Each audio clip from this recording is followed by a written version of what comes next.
A partir de este momento, estamos contigo, un espacio cultural, dinámico e irreverente, para debatir ideas junto a jóvenes que creen y defienden la libertad. RCR presenta Contigo Liberalmente. Amigos, bienvenidos a otro Contigo Liberalmente de este jueves 16 de febrero de 2023. Recordemos que en la dirección general de la estación está con nosotros Jaime Nestares, en la gerencia de producción Catherine Manzano, en la producción José Ricardo Quijada y Yay Pacheco, en los controles José Gregorio González. Y también recordarles que no olviden suscribirse a nuestro canal de YouTube de RCR y seguirnos en todas nuestras redes sociales como @RCR750 y en mis redes personales como @wperdomod. Y también recordarles a nuestros aliados comerciales, y me refiero a nuestros amigos de Perfect Hair. Y es que con ellos el look que siempre has soñado lo puedes dejar en manos de los expertos, los especialistas en el corte y la química, alisados, queratina, cirugía capilar, los tratamientos más avanzados para el cuidado y brillo de tu cabello, con técnicas de coloración en manos de profesionales con más de 40 años de experiencia, secados y peinados para todas las ocasiones. Ellos también tienen manicure, pedicure, todo lo que ustedes necesiten lo van a encontrar en el Salón Perfect Hair, que está ubicado en el Centro Comercial El Sol, nivel Galería de Santa Paula, y los pueden seguir a través del @Salón Perfect Hair en Instagram.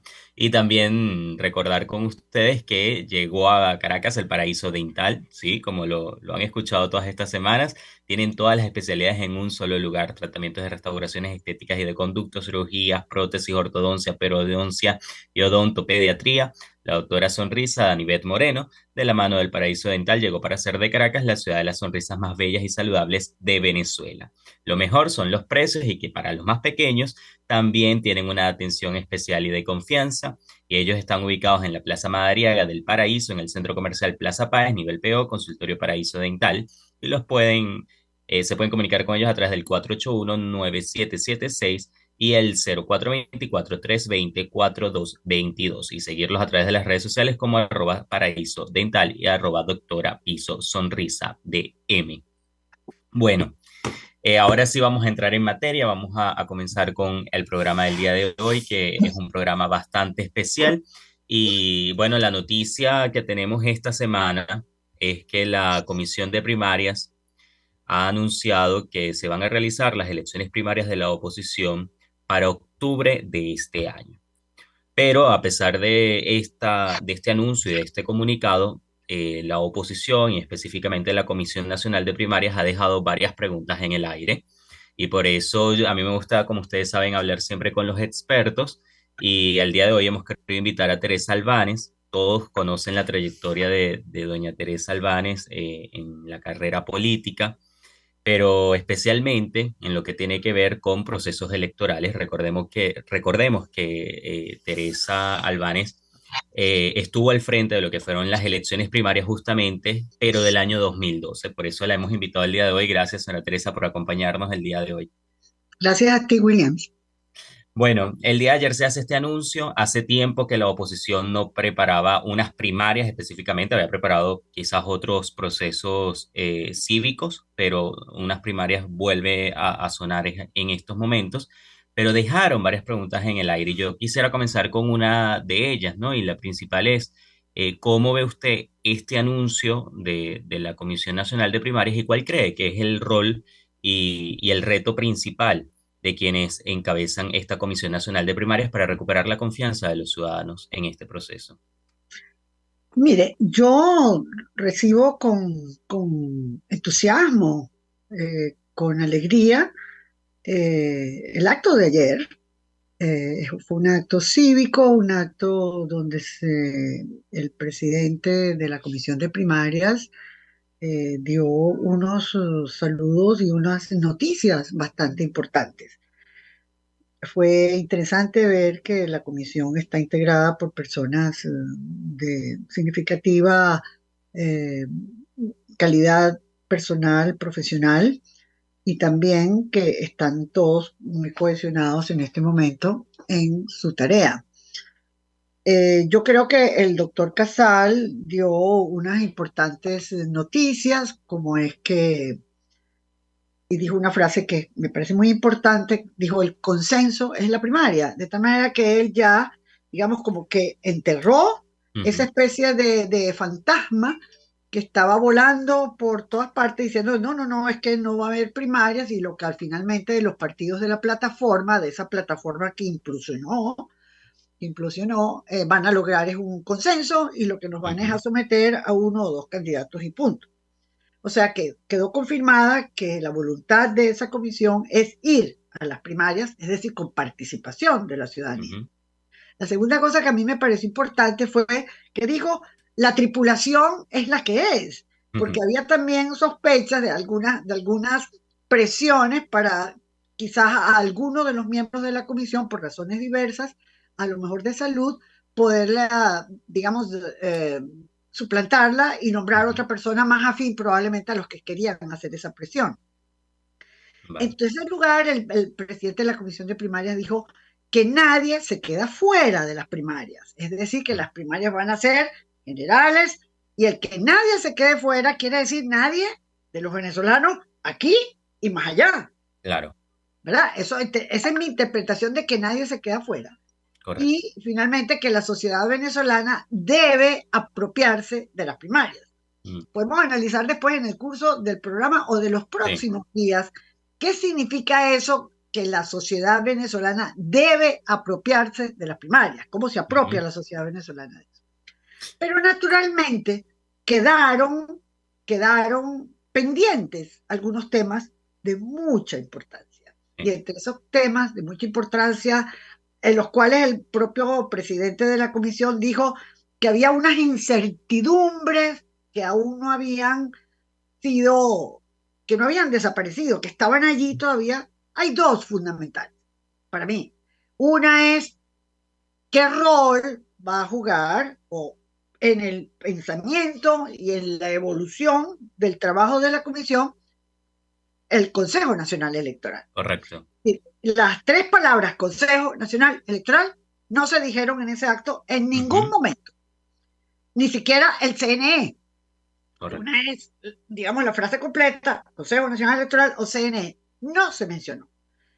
Eso puede tener su interpretación, pero tampoco se habló solo se mencionó muy de pasada del voto en el exterior. Y Mm, yo creo que estos son dos temas de fundamental importancia a los cuales se debe abocar ahora la comisión. Sabe sí, que para... Y medulares son, aunque algunos dicen ligeramente con poco conocimiento, ujú, que, que no hay ningún rechazo al CNE. ajá, O que por qué rechazar el CNE. Y sí, fíjense que hay algo que yo quisiera, he hecho esta mañana un poquito de memoria de cuáles son las razones por las cuales el CNE está mal visto exacto. por la oposición democrática de verdad. Son muchas las razones históricas, pero déjenme referirme quizás a algunas de las más importantes, de por qué el CNE no puede ser visto como un iglú, Mm, como que es un iglú en medio del océano, ¿verdad? Que no tiene conexión con ninguno de los otros organismos, instituciones del Estado y del régimen criminal. correcto. Dígase Tribunal Supremo de Justicia, Asamblea Nacional Ilegítima, Fiscalía General de la República, etc. Mm, Entonces, el Consejo Nacional Electoral es una de las instituciones predilectas del régimen. sí. Es una con las cuales el régimen ha hecho, pues, algunas acciones de muy ingrata recordación. Por Mm, ejemplo, ese CNE fue el que impidió y no le quiso dar el reconocimiento del voto legítimo obtenido por Andrés Velázquez de la gobernación de Bolívar. Pero es que el correcto. CNE también su directiva siempre ha estado integrada con una mayoría del partido del régimen. Ujú, Nunca ha habido durante el tiempo del régimen una mayoría que no sea absolutamente el doble de la participación de los representantes que yo diría en este momento de una cierta llamada oposición. mm, En tercer lugar, todos recordamos lo que pasó en Barinas, o es que no sí. nos acordamos de lo que pasó en Barinas. ¿O es que no nos acordamos de la declaración de Smartmatic, que la tuvo que hacer desde el exterior para decir que por lo menos había 1 millón de votos fraudulentos en la elección de Maduro? O sea, no querer reconocer que el CNE es una institución del corazón del régimen y en el cual el régimen confía. Entonces, el que la gente, algunos se diga así públicamente, pero ¿cuál es el problema? Si cuando las primarias que yo presidí, ¿por qué ustedes no hicieron nada contra el CNE? Porque no había razón en aquel momento. Eso fue una elección de la unidad. Todos los candidatos pertenecían a la unidad. Correcto. La unidad fue totalmente unida, y valga la redundancia, unidad unida, pero así fuimos a esas elecciones. Todos los candidatos aceptaron los resultados, pero es que tampoco el régimen tenía interés en hacer una cosa distinta. ¿Cuándo lo hizo? Cuando, habiendo subestimado lo que representaban las fuerzas contra el régimen, se dio cuenta el día siguiente o esa misma noche que eso que ellos habían despreciado, que quizás iban a participar 200.000 venezolanos si acaso, terminó siendo 3.100.000, creo. Correcto. Es decir, el 17% del padrón electoral, del REP. Sí. Entonces ahí se prendieron las alarmas y entonces Chávez al día siguiente, lo recuerdo muy bien, increpó a Tibisay Lucena diciéndole: ¿cómo es posible que usted haya permitido esa elección sin captahuellas y sin la tinta indeleble? Correcto. Entonces, allí se prendieron las alarmas, dictaron una medida contra la presidenta de las primarias, de la comisión de primarias, para que entregara los cuadernos.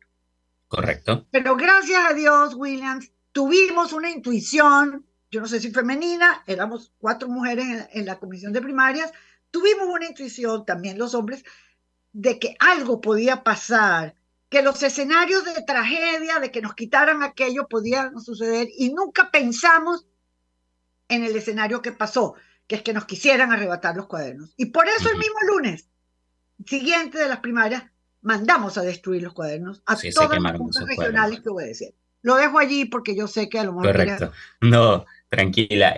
Sí, lo que le quería preguntar era justamente porque esta mañana hubo algunas declaraciones, obviamente, en torno a esto, y se conversó o se habló sobre lo que habían sido esas primarias del año 2002. Usted ha narrado algunas diferencias que hay dentro de aquellas primarias y las que se están planteando ahora. Pero yo quisiera preguntarle, porque usted ayer decía que lo importante que es la confianza que tiene que tener la ciudadanía para este proceso electoral y cómo se consigue esa confianza si hay algunos que siguen planteando que técnicamente no se podrá hacer este proceso sin el apoyo del Consejo Nacional Electoral, por un lado, ¿no? Y algunos insisten en eso. Y por el otro, usted tocó otro punto que me parece primordial, que es el tema de los venezolanos en el exterior, porque ayer también hubo declaraciones de una parte importante de la dirigencia y de reconocidas figuras, además del sector empresarial, que decían que plantear hoy que los migrantes podamos votar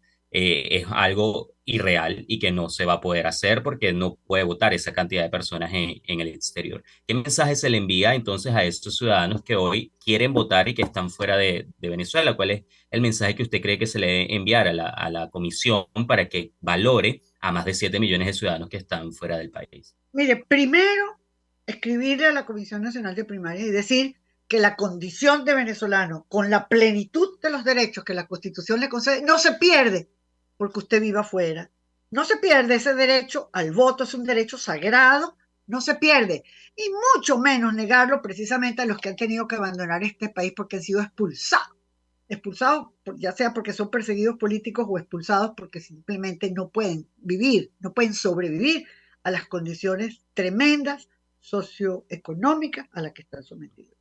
Creo que es una infamia. No voy a nombrar a las personas que han escrito sobre esto porque me parece que no merece su nombre ser mencionado cuando ha presentado, digamos, cómo si van a votar en las primarias, pero cómo van a votar fuera. Exacto. ¿Qué sentido tiene que un extranjero en aquel país que no ha perdido esa cosa maravillosa, ¿sabes? De los primeros derechos que un niño tiene cuando nace y le garantiza la Convención de los Derechos es el nombre y la nacionalidad. Ujú. Eso. Y esa en Venezuela no se pierde. No se pierde porque usted se vaya del país. Todos sus derechos están intactos. Entonces, yo no me voy a referir más a ese tema porque, Ok, ahora, que es una complejidad armar, digamos, todo lo que hay que hacer para el voto de los venezolanos en el exterior es una verdad. Y ese es un tema que la Comisión Nacional Electoral tiene que resolver. correcto. Tiene que resolver y debe resolver. Porque si no, ¿sabe qué? Va a perder su legitimidad. Ujú. La legitimidad que no le proviene de quién lo designó de la plataforma unitaria. Va a perder la legitimidad ante la ciudadanía que está apartando a 4 millones de posibles votantes venezolanos porque están fuera. Ujú. Ese es un tema. El segundo tema que a mí me parece muy importante que la comisión debe estudiar es, digamos, la participación del CNE. Ujú. Eso ayer no se mencionó, eso yo sé, porque conozco a las personas, algunas de las personas que están en la comisión, que es un tema de discusión. Yo tengo toda la esperanza y la ilusión de que de esa discusión emerja el que esas elecciones no se realicen con la plataforma técnica del CNE. Ujú. Yo puedo perfectamente pensar que las elecciones primarias se lleven a cabo en espacios donde la gente siempre ha votado, en Mm. escuelas que son públicas y privadas. Hay escuelas chiquiticas y hay escuelas grandes, privadas y públicas. El Colegio San Ignacio tiene, creo que ha tenido más de 20 mesas. Ujú. Y otros colegios importantes que son privados son sitios donde se ejerce el voto. De tal manera que a mí me parece que eso es un tema que puede ser muy bien, digamos, analizado y presentado a la comunidad y a la ciudadanía, votar en los espacios donde tradicionalmente se ha votado. Pero también se pueden añadir espacios. Se Mm. pueden añadir espacios como lo hemos hecho en otras oportunidades en que la ciudadanía se ha expresado, como fue en la consulta del año 2018. Correcto. Sí, eso Entonces, justamente le quería acotar. No sé si usted está de acuerdo conmigo, me queda poco tiempo, pero algunos dicen que es que técnicamente se necesita el apoyo del Consejo Nacional Electoral, pero ya en otras consultas, como usted bien menciona, la ciudadanía ha sido la que ha organizado el propio proceso electoral. ¿Es posible entonces lograr que haya un proceso electoral de la oposición, pero que sea como bien, algunos han utilizado como justamente campaña de la gente y que no participe el régimen? pero por supuesto que sí, pero por Mm. supuesto que sí. Lo que pasa es que hay mentes que son, ¿sabe qué? ¿Sabe qué, Williams? Ay, bienvenido a mi amigo Miguel Ángel Martínez, que lo estoy Sí, viendo en la bienvenido Miguel pantalla. Ángel Martínez Meucci. Sí, pero mire, ¿sabe qué? Que lo que está demostrando esta gente que dice estas cosas, y sobre todo si hay miembros de la comisión que pensaran así, es que son muy flojos. Mire, el Mm. trabajo de una comisión de primaria es durísimo, es dificilísimo, y en estas circunstancias debo decir que el trabajo que esta comisión tiene es mucho más difícil que el que nosotros tuvimos, porque nosotros hicimos unas elecciones primarias en unidad, Ujú. y no obstante, usted sabe lo que pasó. Ahora, el trabajo de esta comisión es más difícil, pero no por ello más importante, porque hace 11 años el país no estaba en este derrotero de miseria, de tragedia humana, de Correcto. pérdida por 30 años de lo que fueron los niños que nacieron en este periodo, ¿sabe? Ujú. Nosotros hemos perdido casi que una generación de niños porque están debilitados en sus capacidades intelectuales, incluso físicas. Entonces, esto Correcto. no es cualquier tiempo. Nosotros no podemos pensar en utilizar exactamente las mismas condiciones y los mismos criterios en el pasado que ahora. Mm. Es distinto. Y yo Así creo que es. la ciudadanía está activa. La ciudadanía sabe que esto tiene que cambiar y que el cambio no va a ser porque aprueben 3.000 millones de dólares para las Naciones Unidas, entonces distribuirlos en distintos programas. El cambio de Venezuela es un cambio político. Y lo que la Ujú. gente tiene que entender y la comisión de primarias tiene que entender es que el cambio es político. Y político es lo que le estamos diciendo que haga. Voto de todos los venezolanos en el exterior, garantía de sus derechos y facilitar de la manera más contundente el voto de los venezolanos en Venezuela, en sitios, no me importan los sitios, lo importante es que el Consejo Nacional Electoral no administre esas primarias. Así es, bueno, señora Teresa, tengo que despedir esta parte del programa, agradecerle por invitarnos. Y bueno, al final yo creo que es necesario que la oposición entienda el proceso que está viviendo, como usted bien menciona, ¿no? Y por eso también he querido invitar a Miguel Ángel Martínez Meucci. Y Miguel Ángel, para los que no saben, es doctor en conflicto político y procesos de pacificación. Ha sido profesor de estudios políticos en diversas universidades de Venezuela y Chile. Miguel Ángel, hablando con la señora Teresa, hemos ya hablado de la parte técnica, ¿no? Y de este anuncio que ha hecho el día de ayer la Comisión Nacional de Primarias. Pero que quisiera preguntarte, desde tu visión y desde el análisis que puedas hacer sobre la situación de Venezuela, ¿cuál es el reto que hoy tiene la dirigencia opositora, ¿no? Además de, obviamente, hacer este proceso electoral que sea exitoso, ¿cuál es el escenario que tú ves para el país en los próximos meses hasta llegar a esa fecha de octubre? Bueno, buenos días, Williams, y bueno, también un gran saludo a a la doctora Teresa Albanez por participar e invitarme a este programa y a esta discusión, ¿no? Bueno, los retos de la dirigencia opositora, sin lugar a dudas, son enormes y muy importantes para este año, y sobre todo en la coyuntura de lo que serían estas primarias o esta consulta ciudadana. Yo creo que el reto fundamental es volver a recuperar la confianza de la ciudadanía en el liderazgo opositor, en una opción política que pueda hacer frente al actual gobierno, que como indican todos los índices de estudio de la democracia en el mundo, pues un gobierno abiertamente autocrático. Entonces se trata de recuperar, luego de además de años de diversas tentativas, de diversos intentos por constituir esta opción política frente al sistema actual, tentativas que han terminado en fracaso, que no rindieron los resultados esperados, pues es muy necesario que se recupere esa confianza. Pero para que se recupere esa confianza, indudablemente, y así lo indican todos los sondeos de opinión, lo que se puede hablar con la gente en todos los ámbitos, es necesaria una renovación del liderazgo opositor. Es necesario que existan, digamos, la posibilidad de que la gente pueda volver de alguna manera, ratificar la confianza en un cierto tipo de liderazgo. Porque si vemos un poco cómo ha venido funcionando hasta ahora, en gran medida lo que vemos todavía reflejado es la fotografía del diciembre del 2015. Recordemos que en el 2015 hubo unas elecciones en donde la oposición trabajó de forma unitaria y obtuvo un fantástico resultado en las elecciones parlamentarias de ese mes, ¿no? Diciembre del 2015. Lo que pasa es que, al igual que sucedió en otras oportunidades, ese resultado pues sencillamente fue desconocido en la práctica a través de diversos métodos fraudulentos por el gobierno actual. Entonces, a lo que me quiero referir es que ahí hubo un reparto, un número de escaños que reflejaba una confianza de los venezolanos con las organizaciones políticas de ese momento. Pero ya han pasado casi 8 años desde ese momento. Y no hemos tenido oportunidades de tener elecciones o cualquier tipo de consulta en donde la gente realmente sienta que tiene la posibilidad de que su voto sea expresado de forma fidedigna. ¿Por qué? Porque todos los procesos que ha habido hasta ahora han sido elecciones controladas por el actual CNE y por el régimen político de turno. Entonces, las primarias representan una oportunidad de volver a canalizar, mediante el mecanismo del voto, el interés, el descontento, la voluntad de los ciudadanos venezolanos, pero aquí sí, sin un CNE, sin que esta consulta esté controlada por el régimen político actual. Y eso es una oportunidad sumamente importante.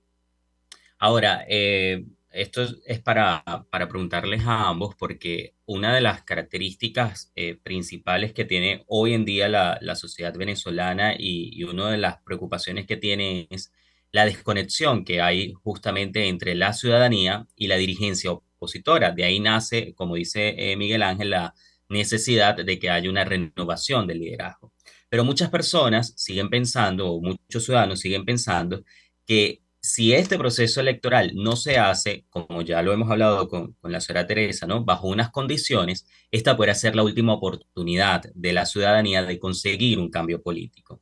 En ese escenario, obviamente vamos a plantearnos también qué va a pasar si esta Comisión Nacional de Primarias decide participar o contar con la asistencia técnica del Consejo Nacional Electoral y sumado a eso no deja participar a los venezolanos en el exterior. Obviamente esto va a generar nuevamente una desconfianza por parte de la ciudadanía, pero entonces, ¿qué pueden hacer hoy día los ciudadanos para evitar que la Comisión Nacional de Primarias no cumpla con lo que se le está pidiendo? ¿Y qué hacer entonces si en estos meses no se ve un avance en esta agenda para lograr que hayan unas verdaderas elecciones ciudadanas? No sé cuál de los dos quisiera comenzar. Miguel Ángel, que es el político, el que Vale. sabe política. Bueno, yo creo que es muy importante que la ciudadanía, eh, en democracia o si queremos vivir en democracia, la ciudadanía tiene que movilizarse, tiene que expresarse, tiene que hacer sentir su voz. Y cuando hablo de la ciudadanía, no me refiero solo a los que están en el territorio nacional. Ciudadanos siguen siendo ciudadanos venezolanos quienes están afuera. Y estamos Ujú. hablando de una cifra superior a los 7 millones, de los cuales 4 millones, 4.300.000 aproximadamente, posiblemente pudieran estar en condiciones de votar. Entonces, estamos hablando de más del 20% de la población, algunos lo llevan casi hasta el 25%.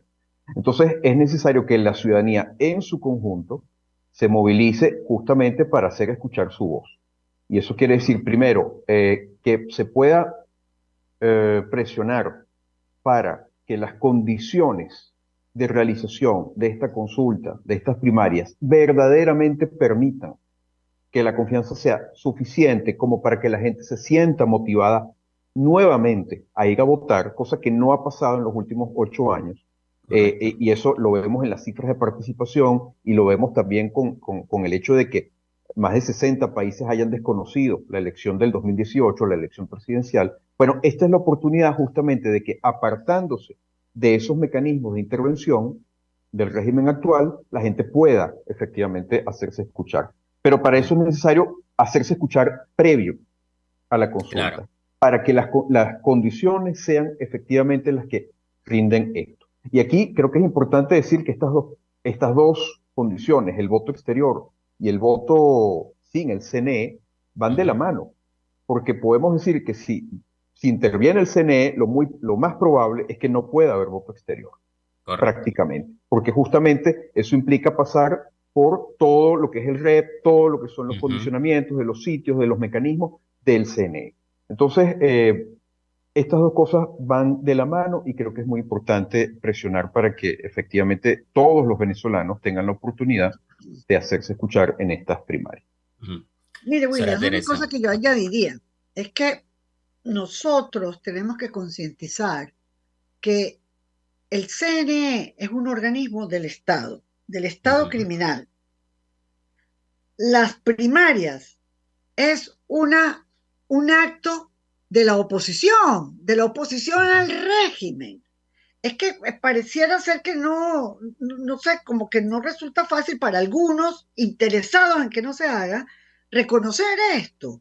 Usted no puede con un organismo que es una de las hijas predilectas del régimen hacer un ejercicio como este en esa institución que va a Ujú. seleccionar aquel candidato que va a confrontar a el candidato del régimen criminal. Es decir, Claro. esto es como, yo no sé por qué resulta tan difícil entenderlo, a no ser que haya demasiados intereses, ¿verdad?, en Ujú. quienes sostienen esta tesis. Entonces, esto es como lo ha dicho Miguel Ángel, esto es como de cajón, ¿no? O sea, se Claro. cae. Entonces, pero es difícil y yo sí creo que lo que toca es una gran presión ciudadana, Ujú. presión, digamos, de decir lo que estamos diciendo en este programa, en todas partes, en todos los medios. Yo creo que está aumentando el número de personas que están sintonizando con estos puntos, pero hay que ejercer la presión, es lo único que nos Claro. queda. El cambio político tiene que ser así, con presión. Ya para finalizar, a mí me sigue preocupando un poco, a pesar de estos anuncios y a pesar de que ya por lo menos tenemos una fecha, me sigue preocupando un poco el control de algunos partidos políticos en este proceso, ¿no? Y el intento que están teniendo por llevar ellos la batuta, por así llamarlo, de lo que sería este proceso electoral. En ese sentido, quisiera preguntarles a ambos ya para cerrar, ¿qué pasará si, por ejemplo, no hay estos cambios, ¿no? Escuchaba yo ayer analistas que decían que esta es la oportunidad de la oposición y que en caso de que no se logre, esa dirigencia se va a ver afectada, ¿no? Porque obviamente el país les pasará por encima, ¿no? En el sentido de que ya la gente buscará otra manera para lograr un cambio político democrático, pero no con esas personas, ¿no? No con los mismos de estos 20 años. Entonces, ¿cuál es el reto que tiene la dirigencia opositora para que este proceso sea exitoso, para que los ciudadanos elijan y para lograr entonces por fin un camino hacia la liberación de Venezuela? ¿Qué creen ustedes que debe hacer los partidos principales del país para entender esto? Porque el problema es que hay algunos que parecieran no entender que esta es la gran oportunidad que tenemos para lograr un cambio político. Bueno, un comentario muy rápido. Yo creo que es muy importante no quedarse pegado de ciertas etapas, ¿no? La política fluctúa, la vida es fluctuación, es cambio, y las etapas van cambiando. Yo creo que estamos en otra etapa, creo que estamos en una época en la cual esta conflictividad política en Venezuela, que durante muchos años estuvo marcada por una profunda polarización, esa polarización se ha ido evaporando. Los problemas ahora son otros, y creo que existen ciertos consensos básicos tácitos en la población acerca de qué es lo que la gente quiere. La gente quiere la posibilidad de vivir en democracia, en libertad y de poder prosperidad, de poder prosperar, digamos, de forma natural. Yo creo que cuando tenemos un sistema demasiado autoritario, a veces los diálogos interélites van moldeando el modo de pensar de algunos actores políticos y se va olvidando qué es lo que la gente está pensando. Y llega un momento en que se habla incluso de espaldas a la gente. Yo creo que el gran reto para responder a tu pregunta es escuchar a la gente, escuchar qué es lo que la gente está pidiendo. Así es. Será Teresa para cerrar. Mire, coincido totalmente con lo que has puesto Miguel Ángel y realmente yo creo que hay que focalizar muy seriamente en lo que le está pasando a la gente en este momento. Cuando usted oye que su compañera de trabajo tiene hijos que solamente van 2 días a la semana a la escuela, cuando el profesor de la escuela en el 6º grado es una persona que no es maestro, cuando el salario de los maestros es el que toca, es el que sabemos, y por eso hay una estampida de los maestros de Venezuela hacia otras partes, cuando usted sabe que Fe y Alegría tiene un problema fundamental, no tanto de plata, sino de que no hay maestros, porque se fueron. Entonces, estos son los verdaderos temas de la gente, el costo de la comida. Entonces la gente sabe que esto no puede ser cambiado ya, después de 20 años o más, sino con un cambio político. Y el cambio político es a través de la participación ciudadana, no hay otra. Hemos probado todo. Sí. Y no digo quiénes lo han hecho, pero hemos probado todo. Y no lo hemos logrado. Yo cuando recuerdo lo que ha pasado en los diferentes procesos electorales, lo que fue la forma en que el CNE manejó el referéndum, cómo la lista Tascón se amplió para simplemente despedir a la gente por su participación en la política. Realmente, mire, toca un cambio. Y el cambio lo tenemos que lograr. Tenemos que lograr. Bueno, esperemos que se logre ese cambio y que la Comisión Nacional de Primarias cumpla con lo que le están exigiendo los ciudadanos. Y para mí ha sido un placer. A la Comisión de Primarias que oiga. Que oiga. Bueno, con ese mensaje nos despedimos. Muchas gracias por acompañarnos. Estuvieron con nosotros Miguel Ángel Martínez Meucci y Teresa Albánez analizando la situación política de Venezuela. Con esto vamos a un corte comercial y ya venimos con más de Contigo Liberalmente aquí en RCR 750.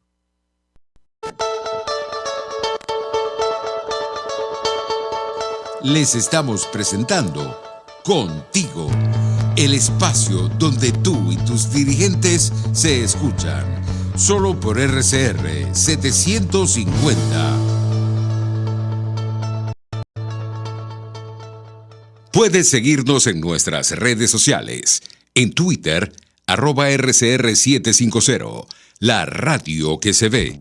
Y ahora quiero hablarte de la estación de servicio del Club Hípico, esa misma frente al Terras Plazas. Te invito a que la sigas en su Instagram, @BPTerrazas, donde en su historia están informando permanentemente la dinámica diaria en cuanto al servicio de surtido de gasolina. Con todos los mecanismos de pagos, la bomba Terrazas del Club Hípico cuenta con una gran tienda de conveniencia donde podrás encontrar todo lo que necesitas, tanto para ti como para tu carro, y también con atención de baterías Duncan. Estación de servicio Terrazas del Club Hípico. Calidad y servicio de primera clase. Desde los sectores populares del país se escucha una clara señal. Es el radar de los barrios. Evelyn Martínez y la red de ciudadanos le invitan a identificar amenazas, ubicar soluciones y hacer seguimiento eficiente a las problemáticas de cada sector. Un espacio contra la polarización donde se construye de abajo hacia arriba y de adentro hacia afuera. El radar de los barrios, de lunes a viernes, a partir de las 10 de la mañana, solo por RCR 750 AM. Cómo prevenir enfermedades, cómo actuar en casos de emergencias médicas, cómo mantener una buena calidad de vida. Todas estas interrogantes tienen su respuesta en RCR Salud. Todos los domingos, con el Dr. José Eduardo Troconis, comparte con nuestros oyentes notas de bienestar físico, salud mental y social para el buen desarrollo del ser humano. RCR Salud, todos los domingos a las 10 de la mañana. Por RCR. Voz de América. Información precisa, completa, veraz, objetiva e independiente. Directo a tu pantalla. De lunes a viernes a las 2 de la tarde por RCR 750. RCR 750 AM. Porque lo bueno une.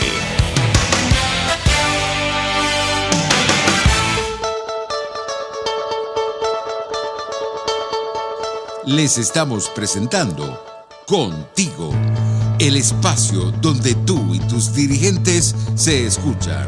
Solo por RCR 750. Amigos, seguimos aquí en Contigo Liberalmente por RCR 750.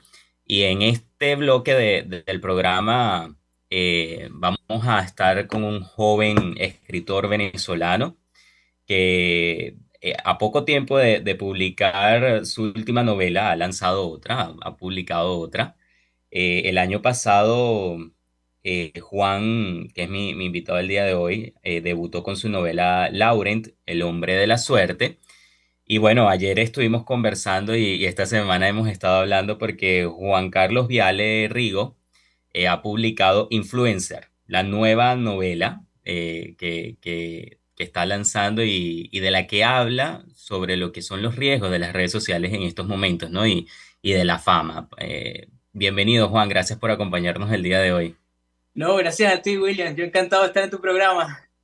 Además, bueno, Juan es un joven venezolano, aragüeño, pero que está en Argentina llenándonos de orgullo con su trabajo. No, Juan... estoy en España. Estoy en España. Estás en España, es verdad. Cerca. Pensé, sí, estás aquí en España, es verdad. Yo me confundí, no sé por qué pensé que estabas en Argentina. Pero mira, Juan, hablando justamente de tus dos novelas, vamos a hablar de la última, que es Influencer. Y un tema tan polémico, ¿no? Como lo son las redes sociales, el impacto que están teniendo en los jóvenes, pero principalmente cuando tenemos una sociedad y una juventud que piensa en hacerse famoso, ¿no? A través de las redes sociales. Sí. ¿Cómo se dio este tema? ¿Por qué decidiste abordarlo y sobre todo hacerlo, ¿no? En una novela, porque sé que eres columnista, que escribes para algunos medios, pero de ahí a hacer una novela, pues hay un paso largo. ¿Qué te llevó a hacerlo y por qué con este tema? Bueno, en primer lugar, en el 2016 yo estaba en Venezuela y en esa época estaba muy de moda el tema de los influencers. De hecho, hubo como una generación de youtubers que se hicieron muy conocidos. Yo tengo varios amigos ahí dentro. Mm, Entonces, yo como que veía muchos compañeros que estaban esforzándose demasiado. O sea, por tratar de llegar a la fama, a un punto en el que ya empezabas a ver algunas prácticas que no están bien, como bots, ya se empezaba a pagar por publicidad de una manera descarada, mucha polémica. Entonces, a ver, yo en esa época eran gente ya grande, o sea, tenían 16 años, ya a esa edad tienes un poco formada tu personalidad, pero ujú. en el caso de mi personaje de mi novela, yo hablo de los chicos, o sea, de los más jóvenes. En la actualidad, tú ya ves de manera muy normalizada que un niño de 13 años, de 14, tenga un perfil en redes sociales. Y esto no Ok. debería ser, porque ellos ven a estos youtubers como una figura a seguir. De hecho, hace poco salió un estudio, no sé si lo viste, de Ujú. que muchos de los jóvenes venezolanos quieren ser youtubers o influencers. Ok. Entonces hay como una tendencia a seguir estos patrones de conducta y querer ser esto.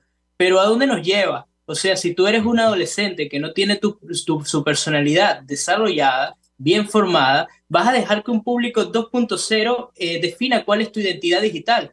Y eso es Claro. muy alejado de lo que tú eres realmente. ¿Me entiendes? Sí. Ahora, Juan, hablemos un poco de Eugenio, que sé que es el personaje principal, ¿no? También un joven aragüeño, y sé que también involucra el tema de los celos, ¿no? Cuéntanos un poco qué vamos a encontrar de Eugenio en esta novela. No adelantemos mucho para que la gente vaya, Pues descargue la novela y la lea, eso, pero eso es complicado cuando uno es el escritor, ¿sabes? A Bueno, pero veces que... sale algo por da- ahí, un spoiler. Bueno, un poquito nada más nos puedes hacer de spoiler. No, bueno, lo de Eugenio realmente es un chico que quería ser escritor, o sea, llegaba a su casa, se desahogaba escribiendo, no tenía ninguna aspiración realmente de ser famoso. Él tenía Mm, problemas en la escuela con bullies, o sea, le hacía mucho bullying, tenía una autoestima muy baja y de la noche a la mañana se le presenta el Golden Ticket, así como ok. en la película, entonces termina por volverse sumamente conocido. Y él no se lo esperaba, él solo quería tener el respeto suficiente para vivir una juventud normal dentro de la escuela. Entonces todo fue a raíz de una tramoya, de Ok. una jugarreta de celos que hizo una chica. Y a ver, esto puede parecer fantasioso, puede ser el lado de ficción, pero no, Mm, realmente en la actualidad los jóvenes no miden las consecuencias de las redes. Tú ves un lenguaje totalmente. lleno de odio, un lenguaje donde no hay una corrección de ningún tipo, o sea, tú puedes herir a quien tú quieras y ese realmente es el problema, que no podemos pensar que las redes sociales son algo inocente, algo cándido, porque no es verdad. Las redes sociales es un universo inmenso donde puedes encontrar cualquier cosa y los jóvenes tienen que saber el alcance de sus palabras, de sus acciones, y eso lo ves muy desarrollado en la novela. Juan, ¿cómo pueden hacer los ciudadanos que nos están escuchando para descargar la novela, leerla y también para promocionarla, ¿no? Vale, bueno, mi novela ahorita está en Google Play, está Ujú. en Apple Books, de manera gratuita en Venezuela, por cierto. Todas las personas de Venezuela pueden descargarlo gratuitamente. Eso es una medida que yo tomo con todas mis novelas. En el resto del mundo, pues nada, si quieren pueden escribirme y ya yo veo. Yo a muchos chicos jóvenes les doy código para que lo bajen gratis. Y Vale. bueno, también se puede descargar en Kobo, en Amazon Kindle y en algunas librerías. Ahorita estoy trabajando con una cadena de México que se llama Librerías Gandhi y con Ujú. una de Francia que se llama FNAC, que también distribuye los Ok. libros. Sí, Juan, tus redes sociales, porque no las hemos dado y para que la gente te escriba y te sí, contacte por allá. seguro. Mi red social de Instagram, que es donde estoy más activo, es Ujú. @vialecito, Vialecito. Es un poco complicado, no creas, por eso lo deletreo. Y bueno, Claro, me consigues ahí y como Juan Vialerrigo ya en Twitter, en YouTube, en todos lados. ok. Juan, a mí me llama mucho la atención que eres un joven todavía y ya llevas dos novelas, ¿no? Y te encanta escribir y sé que he leído varios artículos tuyos en Pan Am Post y en otros medios venezolanos y de otros países, pero ¿cómo tú describirías en estos momentos esta etapa, ¿no? de tu carrera como escritor? ¿Y qué mensaje también le das a aquellos jóvenes que a lo mejor te están leyendo y dicen, bueno, Yo también tengo el sueño de ser escritor, pero soy muy joven, ¿no? Porque a veces eso se subestima. ¿Qué Es mensaje le una, envías a los jóvenes y cómo vives esta etapa de tu carrera? es una muy buena pregunta porque, sabes que sí, ahorita he pasado de ser columnista de política en el Pitazo, en todos estos medios, a las novelas juveniles. Entonces me ha seguido mucha gente joven y de aquí de España en especial. Le ha gustado mucho aquí, en España les ha encantado mucho la novela. Mm, Entonces, mucha gente me escribe y me pregunta este tipo de cosas. ¿Y cómo puedo hacer yo para ser escritor? Y yo ok. lo que les digo a la mayoría es que no se dejen llevar por la plata ni la fama. Escriban porque quieren crear algo, porque quieren crear una historia, porque quieren mostrarle al mundo lo que ustedes piensan. Pero realmente escribir pensando en la fama o esto no nos hace hacer nada bueno. Mm, Entonces, no lo vean como una limitante, el ser famoso, conocido para sacar un libro. Yo sé que las editoriales ven esto como una ventaja comercial para poder meterte dentro, pero en la actualidad hay muchísimas plataformas. Está Wattpad, hay plataformas de autopublicación, Amazon, Google. Kobo tiene un montón de herramientas en las cuales te pueden hasta traducir tu libro, puedes pagar un editor, todo de manera muy, muy económica y muy buena. Entonces yo lo que les puedo recomendar es que, mire, si quieren escribir, no esperen al momento en que venga la musa para escribir un Don Quijote, no, escriban lo que ustedes quieran con un lenguaje sencillo, algo que conecte con la gente, lo que ustedes quieran. Por ejemplo, yo cuando escribo pienso en mis amigos, pienso en mi abuela, pienso en la gente que me lee de mi país, porque yo sé ujú. que les va a encantar, o sea, yo estoy escribiendo para un público y después le gusta a otras personas, pero siempre es eso, o sea, crear historias y divertirte cuando lo haces, o sea, disfrutar de lo que haces. Es eso, esa es la magia de todo. Así que yo creo que si hay jóvenes escuchándolo, no se paren. Si mandaron una editorial, pues bueno, pueden esperar, pero siempre sepan que no es la única opción. Pueden publicar y hay mucha gente que está esperando a leerlo. Yo soy uno. Juan, ya casi tenemos que despedir, pero no quería dejar de tocar el tema digamos, sé que es muy pronto para hacerte la pregunta, pero ¿cuáles son los próximos proyectos? Si tienes alguna otra novela en mente, acabas de publicar esta, pero no sé, fíjate, el año pasado acabas de publicar una y ya estás pensando en esta. ¿Qué tienes en mente y qué vamos a encontrar de Juan Viale Rigo en los próximos meses? No, William, en realidad esto de las dos novelas fue cosa de que, mira, tenía material acumulado nada más. Eso no Estabas pasó. inspirado. Sí, sí, no pasa dos veces, pero de igual manera por ahí ya estoy trabajando en una novela, va a ser algo bien extenso como Lauren. Lauren tiene 200 páginas, esta también yo quiero que vaya a ser algo extenso. Y bueno, falta muchísimo, o sea, por lo menos ya en un buen tiempo voy a estar metido de cabeza en el escritorio haciendo una novela. Se va a desarrollar en el llano, solo voy a decir eso, y va a ser algo bastante profundo ya sobre una etapa de mi vida, pero bueno, ya eso lo iremos conversando poco a poco.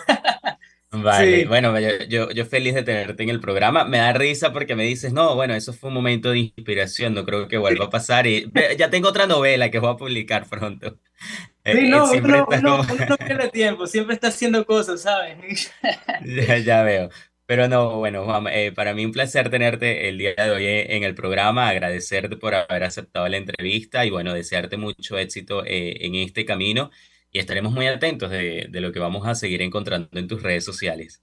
Bueno, muchas gracias, William, y un saludo a todos los que están escuchando el programa. No, gracias a ti. Conversamos con Juan Viale Rigo, que es un escritor juvenil venezolano y columnista para diversos medios de comunicación. De esta manera, amigos, llegamos al final de Contigo Liberalmente y les recordamos que fue presentado a ustedes gracias a Salon Perfect Hair y al Paraíso Dental. De esta forma nos despedimos agradeciendo su sintonía e invitándolos para el próximo jueves, cuando ofreceremos una nueva edición de Contigo Liberalmente. Le acompañó en la dirección general de la estación Jaime Nestares, en la gerencia de producción Catherine Manzano, en la producción José Ricardo Quijada y Yay Pacheco Cova, en los controles José Gregorio González y ante el micrófono quien les habla, Williams Perdomo. Nos escuchamos el próximo jueves aquí, en Contigo Liberalmente.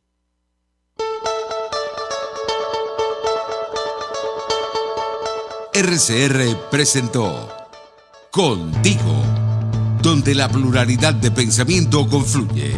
Solo por RCR 750.